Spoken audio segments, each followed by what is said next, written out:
I'd like to introduce our presenter, Angie Davis from Gentle Yoga International.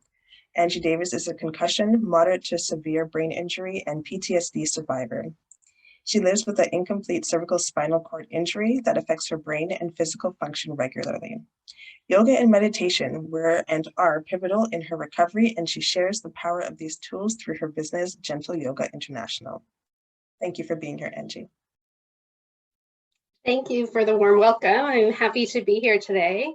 I will just share a little bit of my story and then I'll explain. I'm going to be speaking about iRest, Yoga Nidra. It's a particular type of guided meditation that has a lot of research based behind it, particularly in the States. So I'll speak to that and we'll do a short practice on that as well. And then I'm open to any questions and always open to answering questions anytime for people in the concussion brain injury community, because I've been on quite a long journey with mine and it can be lonely. So I'm here anytime.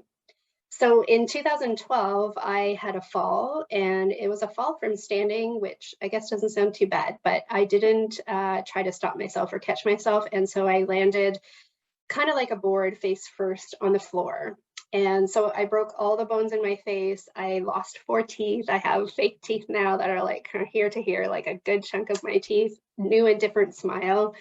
And I had a severe whiplash injury and of course, concussion. I had really great care at the time for my dental and facial injuries. I had really exceptionally poor care for my whiplash and my brain, and basically almost no care. And so I did the best I could, but I'm like a hard worker. I like kind of grit, like I come from a family that's like, do the hard work and kind of get through. And so I did that. But I was so injured in the parts of my brain that could self-reflect and think like, is this reasonable? Should I be at work full time right now? Is this even possible for me? Those parts of my brain were injured. So I ended up working, I took a tiny bit of time where I was working 60% of time, and I'm an elementary school teacher, and it has one of the highest stimulation and highest multitasking rates of the profession. So I worked 60% time for a few weeks, only a few weeks. And then I went back to full time because I can do it was my kind of motto, but I really couldn't. I was going to work and teaching, and then I would lie down in our sensory room that was for the students every break, and then I would stand up and teach again, and then I would lie down and then I would stand up and teach. And at night I had nothing. I was like a ghost basically. And so it took a really long time to get to the point of a proper diagnosis and of figuring out what was happening with me, of learning about pacing and all of those things. And so through that journey, of course, I developed post-concussion syndrome because I didn't have any support for my brain and how to help heal my brain and get back to kind of as much health as I could.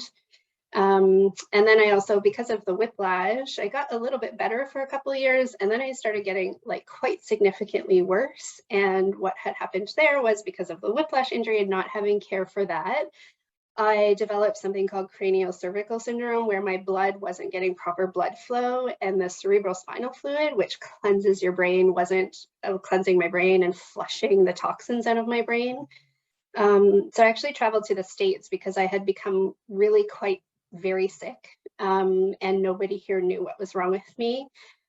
Started down the path of kind of severe psychiatric illness, but I always knew something was wrong. And so what happened was the neck injury, the cervical injury that was talked about in the introduction, my cervical vertebrae were out of place, and we have arteries in our neck. And so it was blocking blood flow to my brain. And I was 40 years old when I went to the States. And if I hadn't kind of spent every single cent I had and taken that huge risk, they told me there I would have been placed in an adult home for severely disabled people within a couple of years, because basically my brain was slowly dying. So, and then I, of course, for the last 3 years, have been getting treatment for my neck, and along the way trying to heal my brain as well. So I've been on a really, really long journey of like kind of different phases of injury, different phases of healing. But for me, I was, a lot of my suffering came from medical trauma and from not being diagnosed properly. And what helped me stay attached to life and stay attached to choosing to be here and choosing to keep going and choosing to keep trying to find different practitioners and listening to my truth and what I felt was going on and staying determined and dedicated and persevere with treatments was yoga and meditation, and in particular meditation at the times when I got really, really sick. And the type of meditation that really helped me tremendously is called iRest Yoga Nidra. So that's what I'm here to talk about today, as the previous speaker said, because we're advocates for the services, treatments, things that helped us the most in our journey. So for me, there was a good almost year where I basically couldn't do anything. I was on my couch almost all the time. I was doing vestibular therapy, vision therapy, all of those things. And some of those treatments made me feel even worse. And so I couldn't work, and I had a lot of downtime. And in that downtime, the meditation, because it's a guided meditation, it really helped me tremendously. First of all, for something to do, like something reasonable to do that didn't take a lot of my cognitive energy. And then also for just kind of processing thoughts and feelings and feeling my body and continuing to stay attached to my body, even though it was letting me down, and all of those things that a lot of us on this path have to work through. And so the iRest Yoga Nidra is a type of Yoga Nidra guided meditation that was developed by a psychologist in the States. And what he's done over the last 20, 25 years has taken Yoga Nidra and made it into like almost a protocol that can be followed. And so there's a 10-step protocol that has all sorts of research on it, that it's effective for people with brain injury, people with sleep issues, anxiety, depression, PTSD, people who have like marginalized experiences, such as people who are homeless or people with addiction, and how this protocol helps people as a complementary therapy to the other medical therapies they might be getting. And so it started actually in the US military, being studied there with veterans returning with PTSD, and how this meditation can be used as a complementary therapy to arm people with tools when they're by themselves, when they're at home and they have nightmares and different things going on and coming up. They are armed with tools to really stay in their body and not detach from that experience, and to process that, of course, little by little by little. There's no magic pill, but the 10-step protocol is really powerful in terms of helping people work through a lot of different things. So, and if you've done therapy before, if you worked through any kind of mental emotional issues, or even just processing grief and loss with a therapist, you would probably recognize some of the tools in the iRest protocol, because it is made by a psychologist, but it is not like a professional therapy. And so it starts with setting an intention for your practice, and then attaching to what's called an inner resource. And in therapeutic settings, that's often called like a safe place within your body, or the place that feels good in your body. And that inner resource is a tool that you can go back to when you start feeling anxious, when you start, when your symptoms of brain injury or concussion start elevating, and attaching to that place in your body that feels good no matter what is happening. And then it goes into feeling your body and sensing and feeling the body. It's a really big part of the protocol, because different parts of the body have mapping on the brain that when we are, so for instance, if we're feeling the palm of our hand, if we're taking the mind, the attention of the mind into feeling the palm of the hand, that has a certain map in the brain, and it has a certain neural map. And so we go through the body and we find different parts of the body, and maybe we don't feel anything at first. Maybe we feel a little bit here, not so much there. And we start to develop a relationship with how our body is feeling, and find places in the body that feel okay, even though there might be other things going on. And even if they don't feel okay, we learn to be with that, to be with sensation, and to meet everything as a messenger, and meet the signals of the body as information, which is what it is, right? And we work with breath, and then the deeper steps of the protocol also go into working with thoughts and feelings and emotions and pairing those as a felt sense in the body. So it's a very somatic based practice, and just learning to welcome whatever is here right now, not fighting the present moment, not fighting any feelings we might have, but actually recognize them, validating them, and processing them. And so, and then there's also parts where we explore like how it feels to be in like the space around us and what that feels like, and how it feels like to be kind of in a state of awareness where we become a witness, where we know things are happening, even like we know the body is sending us this signal, but there's also a part of us that isn't changing. So even as our breath goes in and out, even as we have a thought about a certain thing, there's a part of us that's still and steady and never changes. And that's kind of the light in each of us that never goes out. And that is our greatest wisdom, where we become the witness of kind of everything that's coming and going, and we learn to greet that and to welcome that. And so that's an overview of iRest. It's been proven to help improve sleep, reduce anxiety, lower the symptoms of PTSD, increase energy, and many other things. So for me, it's very powerful for processing PTSD, because my original fall, I didn't know why it happened. And so while I was processing brain injury and all the other things going on, I also became terrified to be in my body, because I was terrified I would faint again, because one fainting episode had such a huge impact on me. And I was afraid it might happen while I was driving and I would hurt someone, or in front of my students and they'd be traumatized. And I just became really quite disembodied and not wanting to be in my body, and very, very afraid. And so it was very powerful of helping me with that stage of my healing, as well as that stage where I was heading down the track of moderate to severe brain injury, where I didn't know what was going on, where nobody else knew what was going on, where the medical community, things they were asking me to do, I really felt were not right. And just having so much grief and loss and identity change and all of those things, that helped me process that tremendously. And so iRest is practiced throughout the states. It's actually in Veteran Affairs Hospital as a complementary therapy, and the US military actually pays their clinicians to take the training and to offer that as a complementary therapy in many veterans hospitals. And then it's also taught by lots of therapists as like an adjunct or an extra tool that they have in their tool belt. And in many other professional settings. And then it's also many people who have their own wellness story and wellness path. It's taught by lots of us that it has helped with, and who we help different populations in different communities. There's people who do iRest in prisons. There's people who do iRest for severe disability, and all different populations that face a lot of different experiences than kind of the norm. And so for me, I practice iRest still for myself.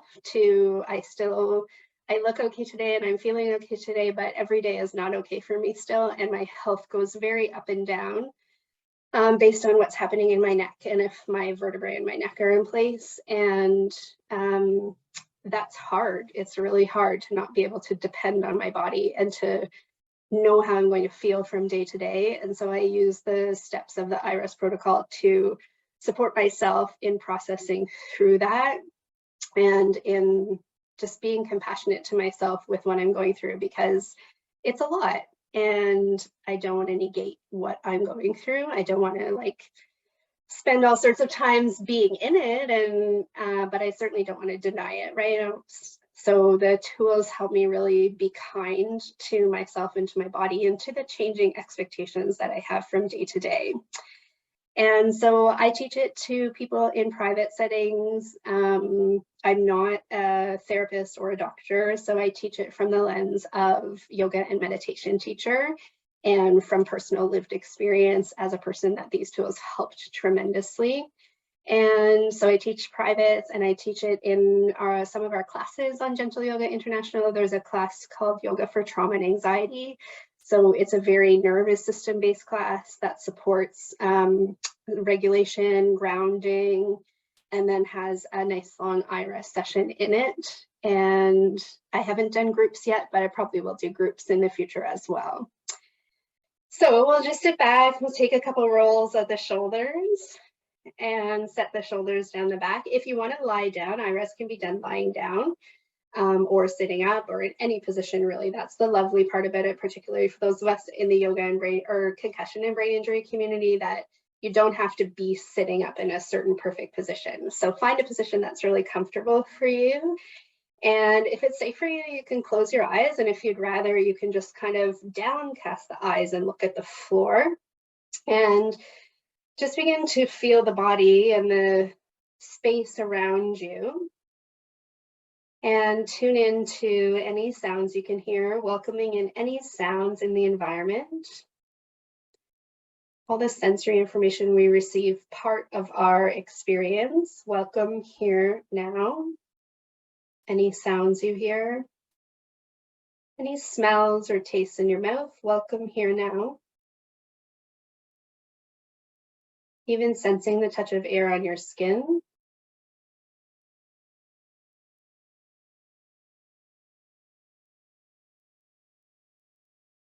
And just beginning to touch base with that part of you that feels like it has a sense of well-being, a sense of groundedness. It may be in your hands, in your torso, your thighs, your feet. Just one little place in the body that feels okay right now. And sense into that part of the body. And maybe even bring in, as you're feeling that part of the body, an image, a warm, positive, supportive image in your mind of a person, a place, an animal that feels comfortable and safe. Feeling the felt sense in the body while you feel that image. Bring that image into your mind's eye.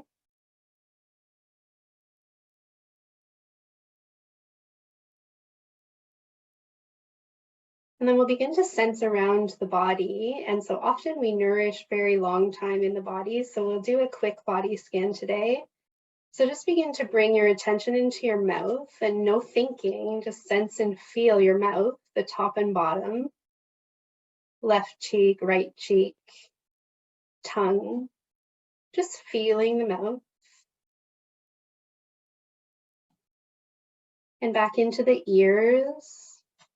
Giving up thinking, just letting sensation guide the way. Left ear and right ear. And then both ears together. Any experience is normal. You don't need to push or strive for anything. Just noticing what's here now. And both eyes, left eye and right eye together. Sensing both eyes, no thinking, just sensing and feeling left eye and right eye together. All around the eye, back in behind the eye.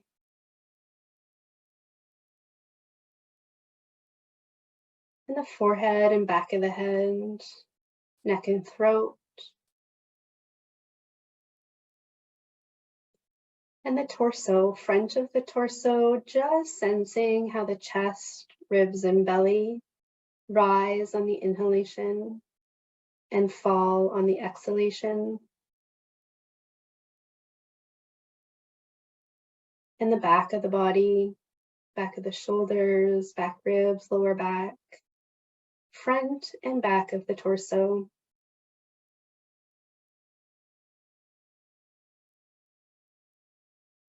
And the inside and the outside of the torso as well. Just feeling whatever there is to feel. If you don't feel a lot, that can be normal too as you begin a practice of feeling these different parts of your body. Bring your mind's eye attention into your left shoulder. Sensing and feeling the left arm and hand.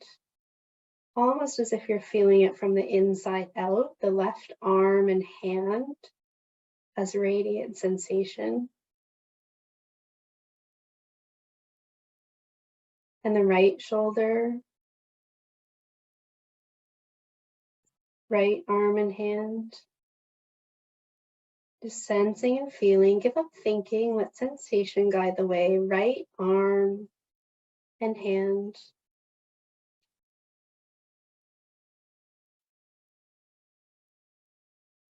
And feeling both arms and hands together now, left arm and right arm, left hand and right hand, both arms together. Arms less as a heavy felt sense, as something solid, and more as energy. Both arms and hands as vibration, as sensation.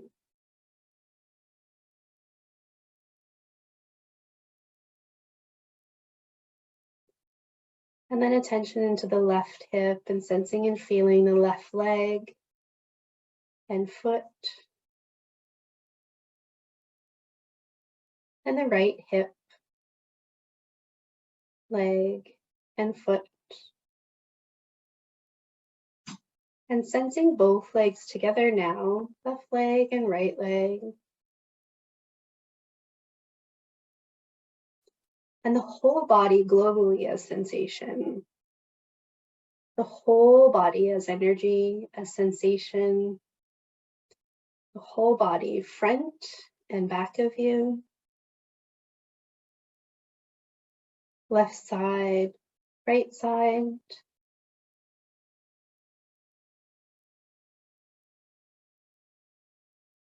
The inside and outside. And feeling even into the air and the space around you, almost as if the boundaries of the body melts away. Energy of the body meeting the energy of the air around you.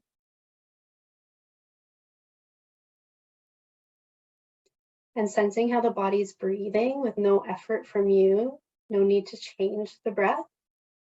Body as breath. Inhalation, belly rising. Exhalation, belly falling.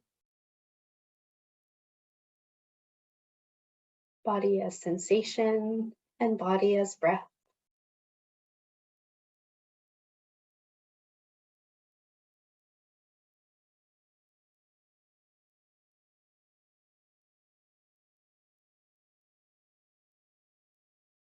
And just reflecting now on the journey you've been on, from feeling the room around you, welcoming in information from the senses, feeling your inner resource, that part of you that has the sense of well-being no matter what else is going on, maybe an image or memory associated with it, and sensing into the body and into the breath. And as we begin to come back to wide awake state of alertness, just seeing if there is one little nugget from your practice that might be an intention going forward. Maybe something as simple as slow down, breathe, find peace, or maybe something more concrete like drink more water, take longer sleep, etc. One little piece that can inform your life going forward. One little piece that's just for you, an intention for your well-being going forward. And set and affirm that intention, see it as being true. And then we'll begin to open our eyes and come back to a wide awake alertness, just taking time to transition out. So taking a stretch if you are lying down, wiggling the fingers and toes, rolling to one side, taking a couple shoulder rolls, and just coming back to your wide awake state of alertness, remembering that intention that you had, and opening your eyes, coming back to this moment, sharing time together. I'm going to go ahead. I see a couple questions here, so I'll go ahead and answer them. What is the best time of day to do iRest? That's a good question. So the iRest has so many deep parts of it. It has a lot to do with the brain and the brain waves we're trying to build in the brain. What's really powerful for meditation, and I hope some of you that have concussion and brain injury have heard this from your doctor, is that meditation actually builds gray matter in the brain, which can help our brain recover from concussion and brain injury. And so it's very powerful. And those brain waves, so we call it like a deep sleep, but non-sleep deep rest. So we're not going into sleep, but we're giving the brain and the body deep rest. And so you can do iRest at any time of the day. And any time of the day, it's beneficial for you to build those brain waves and build that gray matter. If you practice iRest at night, it's fine to do. It's recommended not to practice more than half an hour, because if you practice more than half an hour, then you may affect your sleep cycle.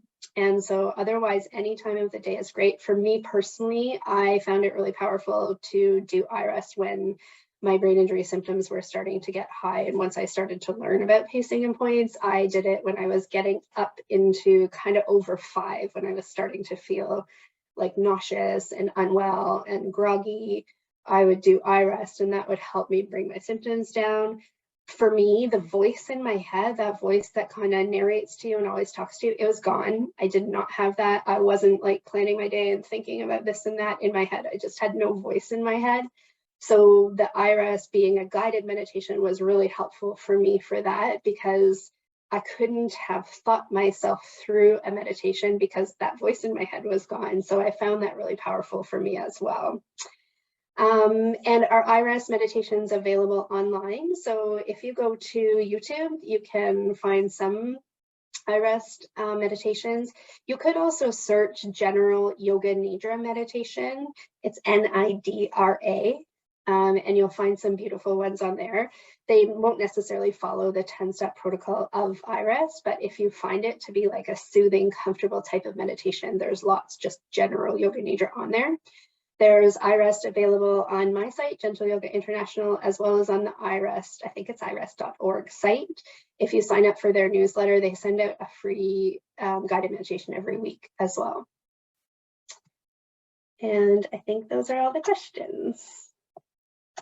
Thank you so much, Angie. That was great. I actually kind of I thought it wasn't going to work for me. I think everyone always thinks that, but I usually have the voice in my head, but having your voice as the anchor really helped to just get out of my head and be like, oh, she's talking. Just keep listening, and that practice, exactly, that practice of focusing. I think it's so important. I think we all kind of need that sometimes. So I really do thank you for your presentation today, and for taking the time to take us through I know it's a shorter guided practice, but still needed, and a great example of what can happen.